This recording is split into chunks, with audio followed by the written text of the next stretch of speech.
Welcome back. We are now hearing banks like the Czech Central Bank is buying Bitcoin for the first time as part of their digital asset test portfolio. And this is not the only one that we're hearing about, but we're going to be starting today's video talking about Bitfarms and what in the Bitfarms is going on with the price, because we went from a double bottom in the middle of 2025 to a new multi-year high towards the end of 2025, and we have retraced most of that. But there is a lot to take in on this entire market, and in today's video, we're not only going to be talking about the bearish sentiment that is here in the market, the bearish signals that we are seeing, especially as we are at the end of the bull cycle, but we're also going to be talking about how you can still make money, because we on this channel have been making a lot of money even in the downturn, because remember, bulls make money, bears make money, but pigs that are greedy, they lose everything. Don't forget to give this video a free thumbs up. Also hit the subscribe button. We upload every single day to talk about the macro environment happening in the crypto and overall finance and market world. So do me a favor, give the video a free thumbs up. Sometimes we do deep dives into individual assets like Bitfarms. And we're going to start today's video right here with Bitfarms. Let's get into it.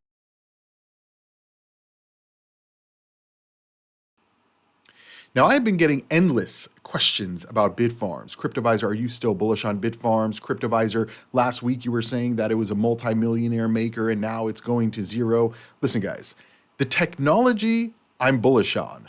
The price, I don't really know where it's going to go. But what I do know is that when you are in profits, there's never a bad time to take profits. And a lot of people just don't listen to that analysis. They don't listen to that thesis, right? And bottom line is, just because you didn't make 10x, because you bought towards where the top of the market is or was, that doesn't mean that the market didn't 10x, right? It did. It went from 68 cents to almost $6.80. It's a 9 to 10x. And so when you see that happening in any asset class, regardless of how bullish you are, the smart thing would be to take profits. But here's the deal. From a market perspective, we've seen a macro sell-off, meaning everything is driving down. But a lot of people were also anticipating that Bitfarms was going to, make these huge announcements about partnerships with different hyperscalers or AI companies.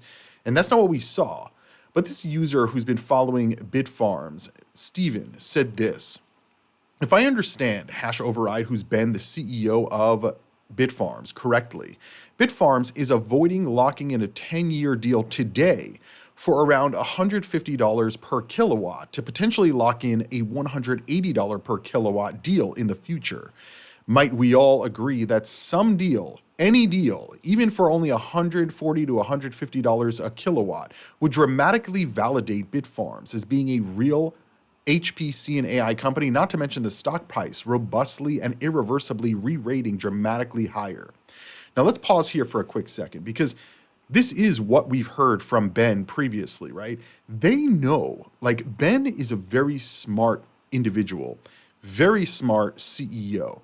And he's not looking for short-term price movements in the stock. Obviously, I'm sure that he would like to see that, but that's not what he's looking for. He's looking for sustainability in Bitfarms. That's my take on what Ben has been trying to build at Bitfarms. How do I know this? Well, just based on what he has shown us, Riot Platforms wanted to buy the company for a premium to what the stock price was. Back in 2024, the stock price was something like, you guys can see here, in the $1 to $2 range, and Riot Platforms wanted to buy the company for a premium, $2.30, and he said no.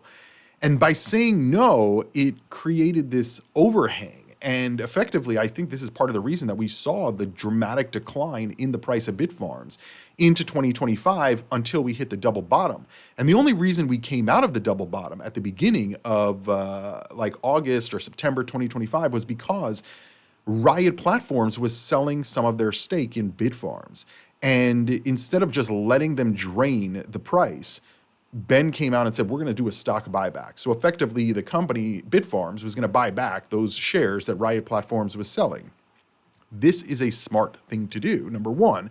Number two, it's also very risky to take a big company like Riot and turn down their deal and say, no, we're not going to let you acquire us, even though we're the smallest Bitcoin mining company in the world, like from a market cap perspective. At the time, it was like $200 million market cap. That was a very risky play. But in my view, it has been the correct play, right, for the shareholders, because we did go significantly above what they were trying to offer Bitfarms to buy the company, but also because there's all of this potential now. And you guys have to understand, like all of these other Bitcoin mining companies that pivoted to AI, like Iris Energy, the big issue with Iris Energy is Iris Energy, they own all the risk and the liability for these deals with Microsoft. So while a lot of the shareholders of Bitfarms are screaming, well, just get us a deal, Ben is like, no, we're going to find the right deal that is going to give us sustainable business and revenue through a longer period of time and not just get caught up in the bubble. This, I think, is very smart. Now, it doesn't mean that I didn't take profits off the table. It doesn't mean that you shouldn't take profits off the table. It doesn't mean that we're not going lower. But we are looking at these companies not just as pump and dumps, because if every company was just a pump and dump, just pump the stock as much as you can, and then it dumps, and then everybody just moves around, like moves away from that stock. Here's the deal, guys. I do understand that, and I do agree that Ben and the company Bitfarms needs to let this rock a little bit, because here's the deal: all of these other companies, they're just making deals because they need the data center and the data center capacity to run their AIs. But there is an AI bubble, and that needs to come down, right? And so if Bitfarms is in these deals or not in the deals, if they're in the deal, they're locking themselves in. If they're not in a deal, they have the upper hand, where these other companies like Iris Energy, Cypher Mining, TeraWulf, they don't, because they have locked themselves out by making a deal, maybe too prematurely, with some of these hyperscalers, where they have all the risk. And in my view, that's not sustainable. The thing with Bitfarms is, even though the price has come down and potentially may go even lower, maybe we're going to retest the 68-cent price, right? The low. That's possible. But here's the deal. There is something to look forward to. Like, they have the power, they have the energy that these other companies may not have, and or they just have other risk factors like Iris Energy and the Microsoft deal.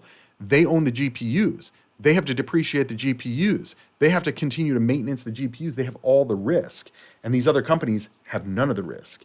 And this allows Bitfarms to potentially pull back, potentially buy the dip. And then when we see that the AI mechanism is continuing to run, and that there's more money going to be printed to push into these AI data centers and the power infrastructure, therefore, this is going to potentially allow Bitfarms to run much, much further than these other companies that are locked in and can't scale the way that Bitfarms is looking to scale, can't exit those deals that they have. Some of these deals, I think TeraWulf has like an 80-year lease with Google. So they're locked in for 80 years. They can't exit that deal. So they just have to build more. So these are some things to keep in mind. And by the way, by a 140 kilowatt or to $150 kilowatt, or a locking in a 180 kilowatt, this may not seem like a lot, but from a revenue perspective, it is. Because right now, the supply-demand situation is that there's very little supply from a data center perspective, energy perspective, and the AI companies, there's a high demand. The demand is not going away. The supply is going to increase, but this is over the course of time. And the thing is, Bitfarms is way ahead of the game in terms of being able to manage that and own the energy and be able to scale the energy way more than many of these other companies. At least that's what I've gathered from what they've talked about and what we've kind of assessed on here on the channel.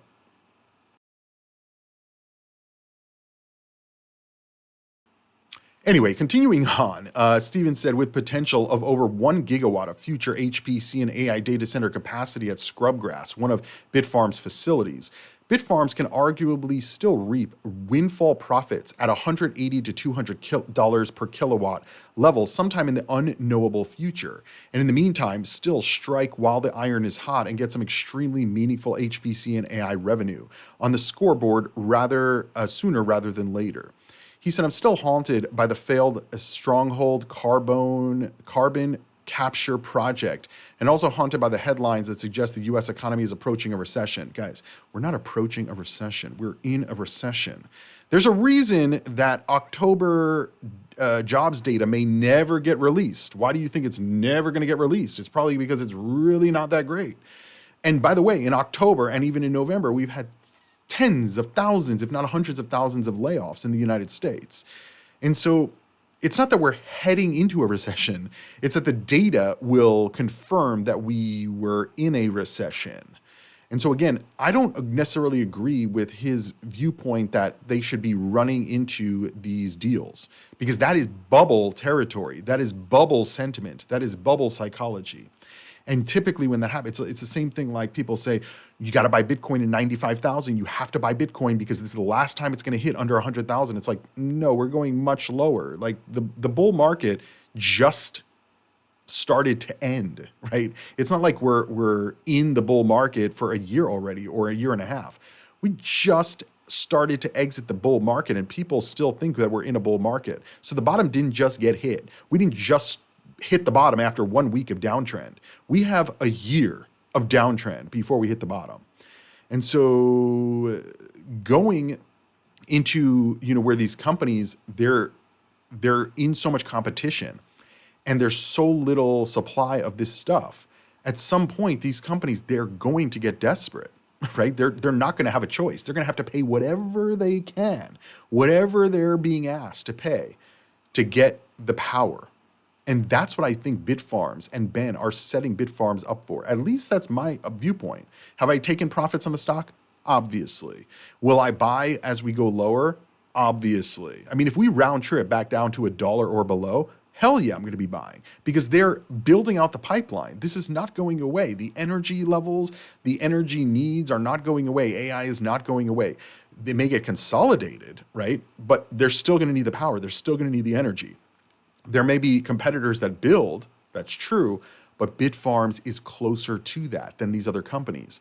So they're going to be able to demand whatever they want at some point in the future. And if you can't think that far ahead, right, in terms of, from an investment perspective, longer term hold, well, maybe Bitfarms is not the right stock for your investment portfolio. That's for you to decide. But that's my viewpoint on Bitfarms. I am very bullish on the technology. I have significantly downsized my position as we have been seeing a lot of weakness in the stock price, not just in Bitfarms, across the board.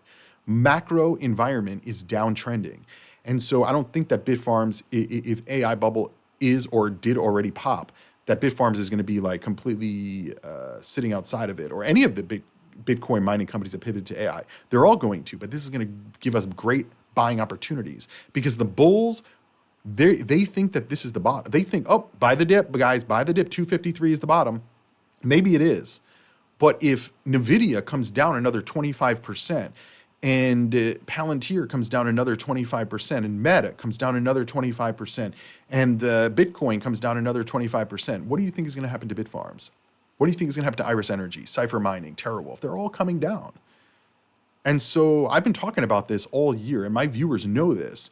And my viewers probably have taken profits. My viewers probably have reduced their size in long positions, because right now what is printing is the short positions, the puts, the inverse ETFs. And some of this we're going to talk about a little bit later in the video, because remember, bulls make money and bears make money. But if you're greedy, you're not going to make anything. You're going to get wrecked. That is important. And that is what we're going to be talking about more in today's video. So let's move on and get into the other parts of the video, which is what to invest in, how to invest, and all of that. And make sure you guys are subscribed to the channel and give the video a free thumbs up. Now, we're hearing a lot in the Bitcoin space like this. Luxembourg's finance minister says the state fund is allocating its assets only to Bitcoin. And we also are seeing that the Czech central bank is buying Bitcoin for the first time as part of their digital asset test portfolio. They're going to be buying Bitcoin and other digital assets for the first time as part of their $1 million test portfolio. The move aims to build hands-on experience with digital assets, but does not signal any near-term plans to include Bitcoin in the country's foreign reserves. And so we're hearing this, and people are like, "Oh, you see, Cryptoviser, we're still in a bull market." It's like they're buying $1 million, not a billion, not a trillion, a million. Okay. Meanwhile, another indicator that we are at the end of the bull cycle is more IPOs, right? What are IPOs? In my view, they're liquidity extraction, right? These companies don't need to go public. They go public because they want to extract more money from the markets. Crypto asset manager Grayscale filed for an IPO in the US. Now, effectively, we know that they have a number of crypto different funds. The move follows public listings earlier by Circle Finance. What happened with them? They went from $30 IPO price to $300, and now they're under $100 and probably going lower. Bullish, another company, Gemini, another company, and all these companies, they're all lower than where they were just a few months ago.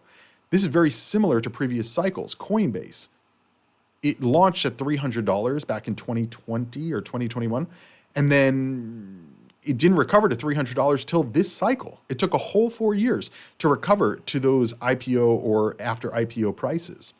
And so what's going to happen with Grayscale? I'm not sure, but what I do know, I think I thought I pulled up the tweet. There was a tweet that I had that basically showed that Grayscale, they had a very large outflow from their Bitcoin ETF the day that they announced that they were going to IPO. And so where are we in the cycle? Well, the bankless guys, Ryan, Sean Adams, and Ethereum maximalist, he says, if this is the end of the cycle, then it was a weird cycle. If the bull market didn't reach euphoria, then the bear market won't reach despair. Just a slow apathy grind down. Here's the deal. This is what I keep hearing. Well, we were not in euphoria, Cryptoviser. The markets didn't hit euphoria. It's like, guys, there are millions of assets in the market. Just because the assets that you hold, you personally didn't feel euphoria. For instance, these guys are Ethereum maxis. Ethereum barely hit all-time highs and came right back down. And so, yeah, the Ethereum crowd probably didn't feel euphoria, but that doesn't mean that the market didn't hit the euphoric phase in the psychological charts of the markets. It did. And what was the euphoric phase in the cycle? Well, it was when all of these Bitcoin treasury companies started popping off. That happened in the middle of 2025. The same time that we saw a lot of IPOs occurring, Bullish, Circle, Gemini. These are all liquidity extraction mechanisms. Even the big investors like the Cardones, they got caught up in the nonsense when they started, I think they sold some mansions to then go buy into Nakamoto. Instead of just buying the Bitcoin directly, they invested in Nakamoto because Nakamoto was going to change the world buying Bitcoin. Meanwhile, it's down 98%, I think, at this point. Yeah, 98% down and continuing to grind lower. Meanwhile, you have the CEO saying you can become battle hardened without seeing the battle. New Bitcoin all-time highs by the end of the year book market. Okay, he said this in the middle of November. This is what I can tell you. The likelihood, in my view, and this is just my opinion, you guys can disagree with that, that's totally fine. All I talk about on this channel is my opinion, my analysis of the markets. Could I be wrong? Absolutely. Will I be wrong? Probably not. I mean, especially if you've been watching my videos. You know, we've been right all year. We've been right the entire cycle. The last cycle we called the top of the market and the bottom of the market to the day.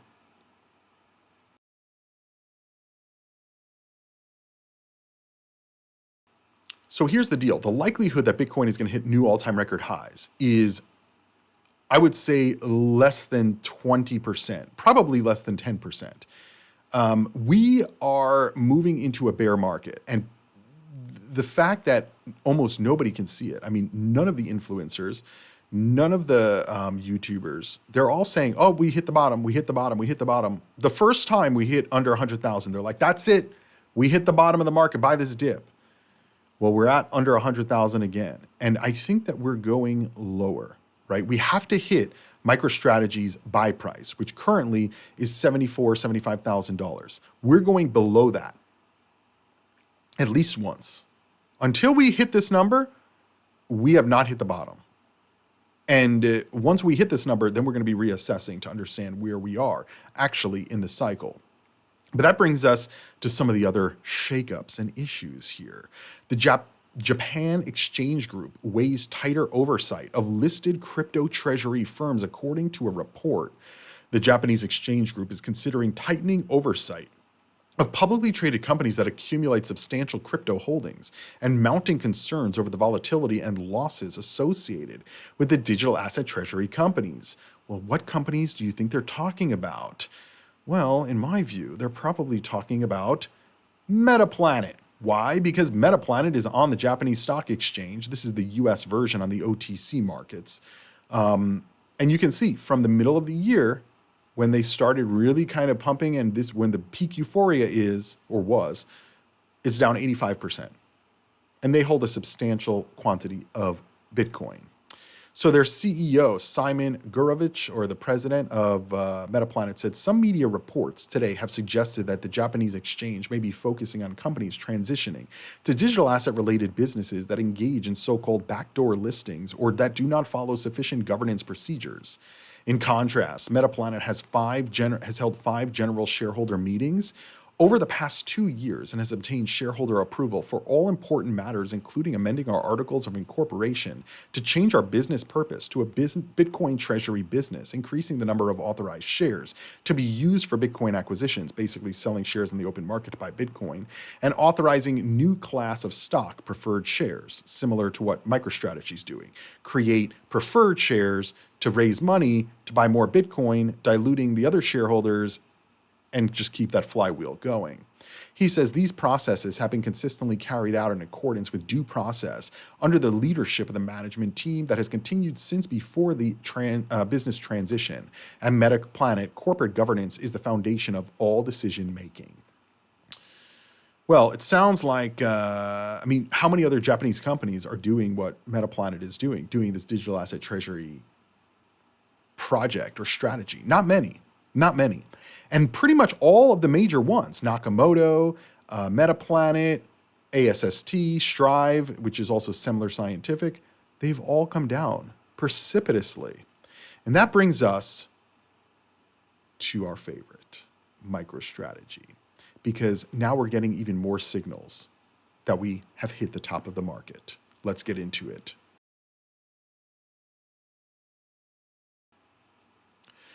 So this user said, what part of the cycle is this? And retweeted this that says, conviction looks good on you. The Sailor shirt is now available on the Strategy merch store.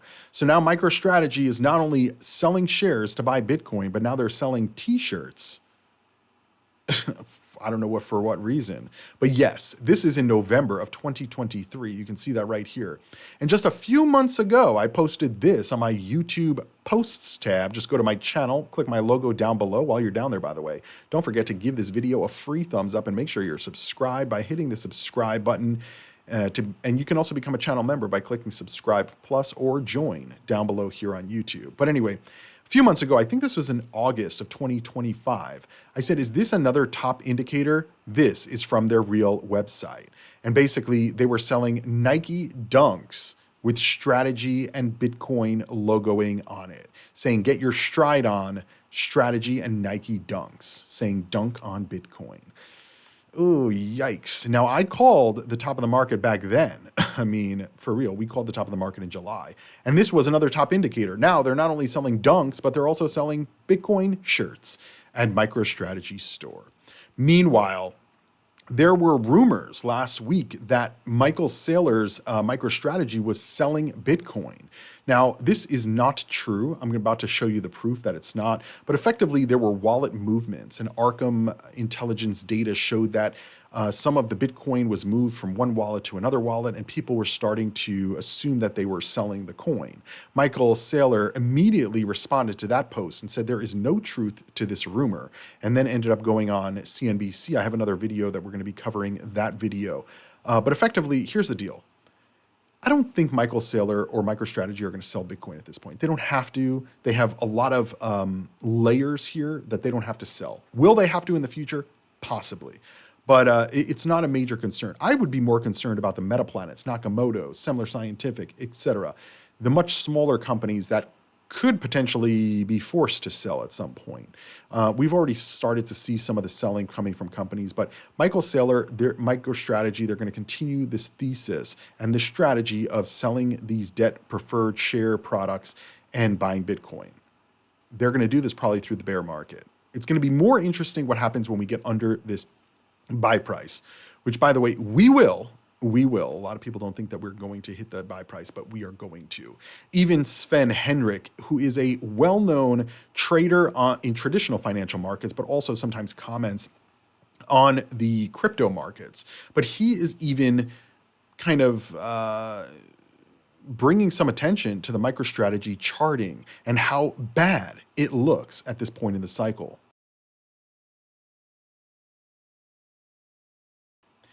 He said, eye-opening chart. All buyers of MicroStrategy between October of 2024 and basically the middle of November 2025 are underwater if they didn't sell. That's over a year of price range taken out. And this is what we've been talking about, right? Since the middle of 2025, right here, which it was the top of the market when we called the top of the market. And since then, MicroStrategy is down. Bitcoin is down. Most of these other Bitcoin treasury companies and Ethereum treasury companies and even Bitcoin mining companies are down.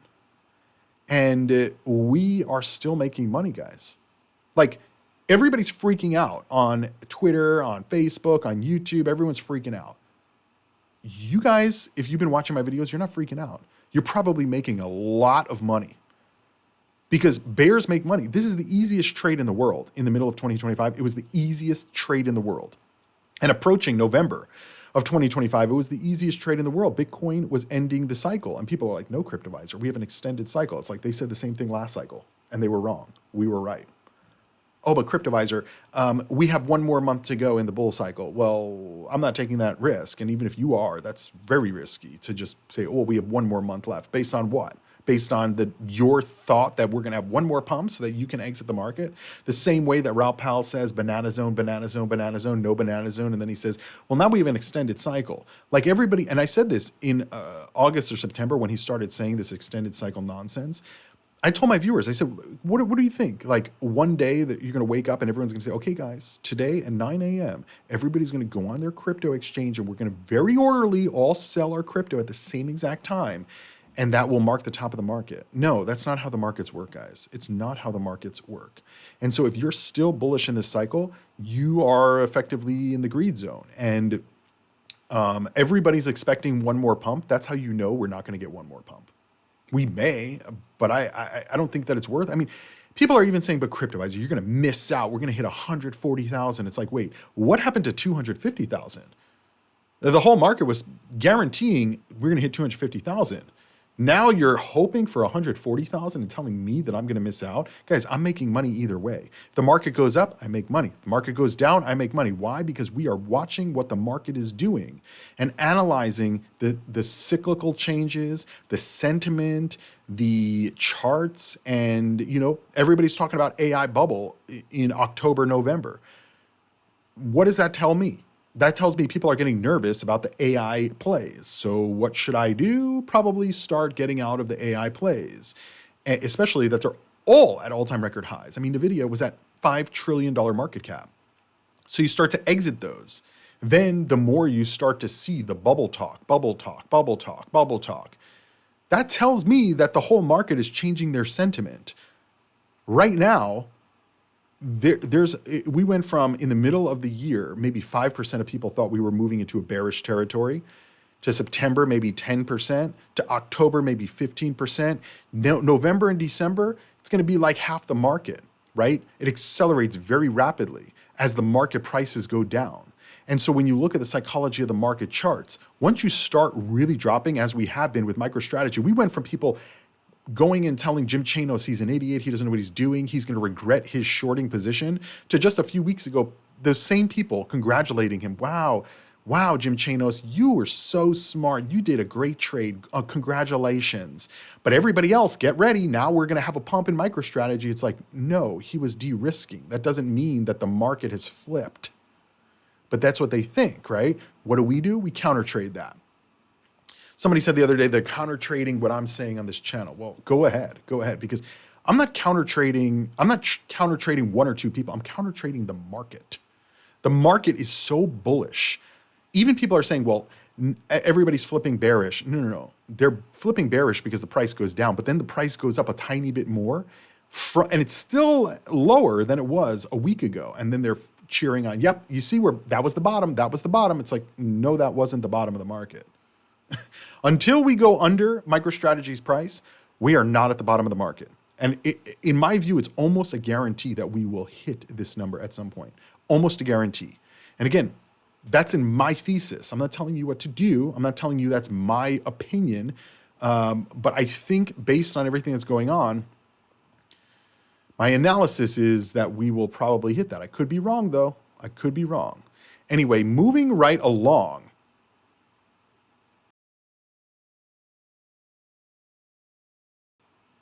And again, you guys are so ahead on this channel compared to think about it. I want you guys to think about it. The largest channels, people with 10 times the number of subscribers and views that we get on this channel, their viewers still think that we're in a bull market and that the bull market is extending. And they're buying the dip, buying the dip, buying the dip, buying the dip, buying the dip, buying the dip. They're going to run out of money. And until they run out of money buying the dip, we stay bearish. And we are going to continue to make money. I'm going to show you in a few minutes here how to make money in this downtrending market. But before we go there, this user said Michael Saylor spent over $27 billion in the last year on buying Bitcoin. That's $500 million US a week. And the price didn't move. It really didn't move.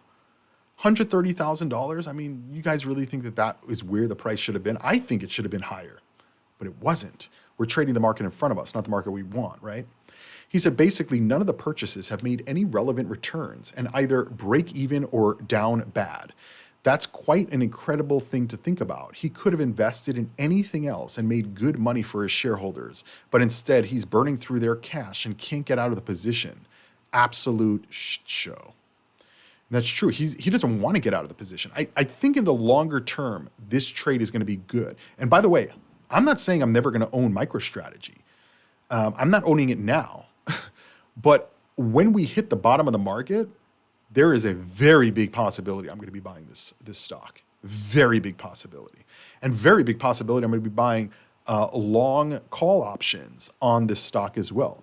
But we have to get through the volatility first and hit the bottom of the market, which we're not at just yet.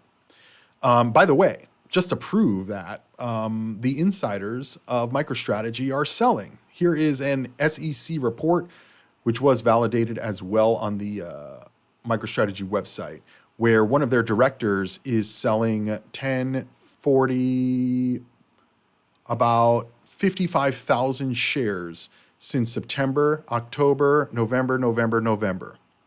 So now some of these are part of compensation package, but again, even the insiders are selling. The bulls will say, no, they're not. It's like, no, they are. Like go on the MicroStrategy website and click SEC filings. They are selling. You can pretend that they're not, but they are. Meanwhile, Josh said, in regards to Michael Saylor said he wants to plan to raise $1 billion a day using Stretch, which is one of their debt facilities. He said he can't sell MicroStrategy now that it's trading close to NAV, and he refused to sell Bitcoin even at the highs to pre-fund the dividends. So it seems like he's boxing himself into a corner where he needs to sell more Stretch to new investors to pay the returns promised to existing Stretch holders in perpetuity. And what do you call that? Starts with a P, ends in an ONZ. That's exactly what it is. And so this is where it's really important to keep in mind what's going on.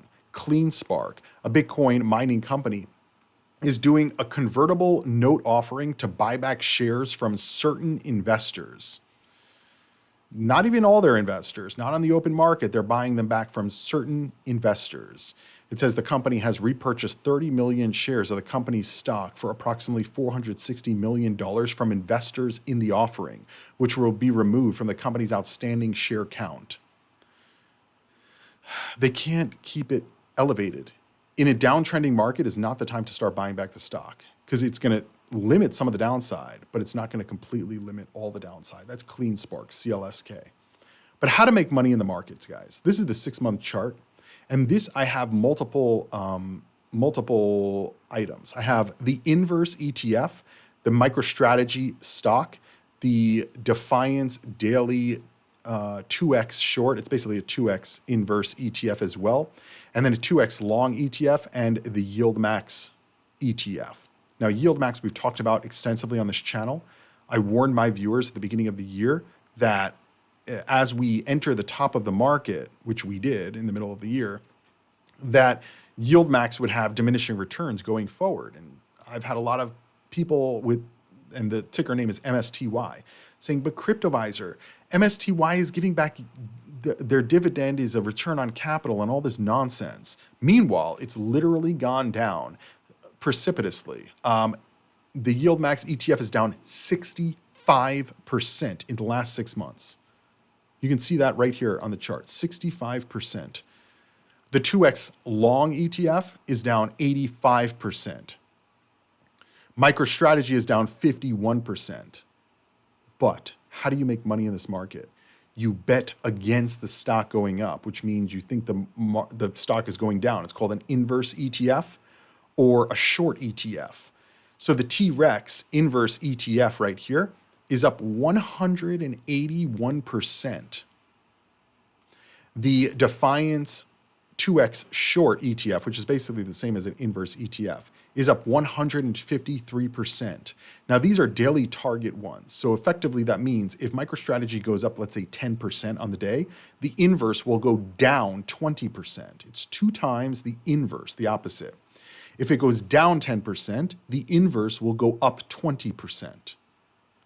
So over a short period of time, if you're just trading it, or over the long period of time, if you think that the stock is in a downward trend, which we do believe, you're up substantially. I mean, this has done better than some cryptocurrencies in them just buying the crypto direct throughout the whole cycle. This is how bears make money in the market. I mean, this is one of the ways, right? You can short the stock, you can buy puts on the stock.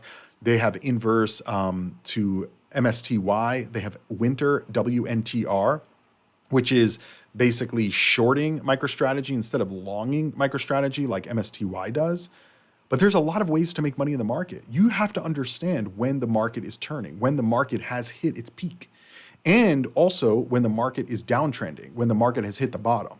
And you don't have to know the exact time that we are at the tippy top of the market or that we're at the bottom of the market. You just have to know when to de-risk. This is exactly what Jim Chanos has recently done by covering his short position. I'm sure Jim Chanos still believes that the price can go much lower, but he's de-risking from the trade.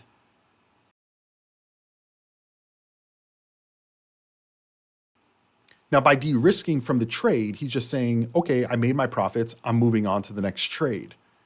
That's it. And so, like I said, when we do hit the bottom of the market, which I don't know when it's going to be, but we'll know when it gets there, then what we're going to do is we're going to flip and go probably into the 2x long ETFs or buy call options on strategy or just buy the stock itself. There will be a day, because I am not long-term bearish on Bitcoin, but I'm not foolish enough to think that Bitcoin's not going to go into a bear market like it has every single cycle previously. So let me know what you guys think about Bitfarms, about all of these banks buying Bitcoin, about the, Grayscale IPOing, where we are in the cycle, MetaPlanet, and MicroStrategy. Let me know down below. Don't forget to give the video a free thumbs up on your way out. Also hit the subscribe button. Check out our other videos. We got a ton of videos on MicroStrategy and also a ton of videos on Bitfarms and the other Bitcoin mining companies that have pivoted to AI. See you guys in the next one. Crypto on.